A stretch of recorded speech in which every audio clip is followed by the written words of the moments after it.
Assalamualaikum warahmatullahi wabarakatuh. Di sini saya akan menjawab soal nomor 4 poin B, ujian akhir semester mata kuliah Kimia Farmasi Kualitatif, dengan soalnya adalah buatlah sekurangnya 3 contoh monografi sediaan farmasi.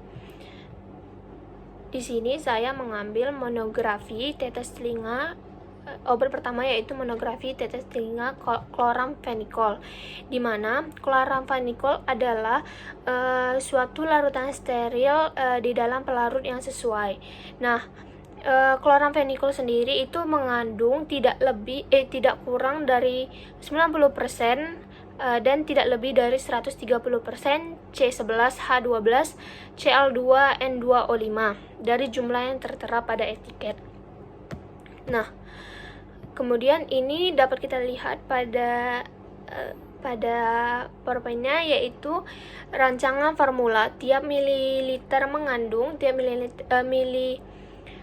tetes telinga chloramphenicol mengandung chloramphenicol 1%, Na2EDTA 0,05%, Nipagin 0,02%, kemudian Aqua Pro injeksinya 1,25 mili, kemudian propylenglikol ditambahkan sampai 10 mili. Nah, dapat dilihat pada tabel berikutnya, itu adalah kode 01KL.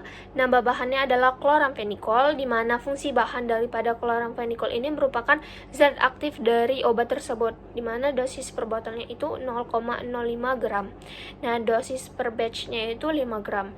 Kemudian kedua yaitu kodenya 02Na2EDTA, di mana nama bahannya adalah Na2EDTH. Fungsi daripada bahan ini adalah sebagai pengikat. Nah, dosis per botolnya itu 0,025 gram. Kemudian dosis per batchnya 2,5 gram. Yang ketiga ada nama bahannya Nipagin. Nipagin di sini berfungsi sebagai bahan pengawet, di mana dosis per botolnya itu 0,001 gram dan dosis per batchnya itu 0,1 gram. Nah, yang nama bahan Aqua Pro injeksi ini fungsinya sebagai bahan pembawa. Dan yang terakhir adalah propylenglikol, di mana fungsi bahan propylenglikol ini adalah sebagai pembawa juga, yang ditambahkan sebanyak 10 mili.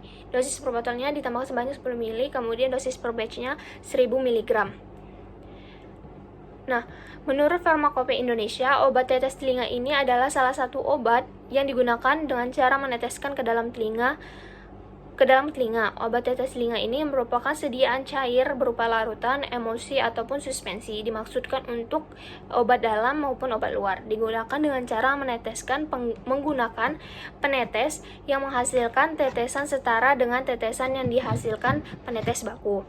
Nah, dilakukan penetapan kadar sebagai parameter uji dalam pengawasan mutu. Tujuan pengujian ini adalah untuk mengetahui kadar chloramphenicol yang berdasarkan persyaratan Farmakope Indonesia. Pengujian ini dilakukan dengan metode kromatografi cair kinerja tinggi dengan panjang gelombang 200 nanometer. Didapatkan hasilnya rata-rata persentase kadar chloramphenicol sebesar 123,7%, di mana hal ini memenuhi persyaratan, di mana tadi obat tetes telinga chloramphenicol tidak boleh lebih dari 130%. Kemudian monografi sediaan obat yang kedua yaitu monografi sediaan krim betametason dipropionat, di mana krim betametason dipropionat ini mengandung betametason dipropionat atau CH28H37FO7 yang setara dengan betametason. Nah, betametason ini tidak kurang dari 90% dan tidak boleh lebih dari 110% dari jumlah yang tertera pada etiket dalam dasar krim yang sesuai.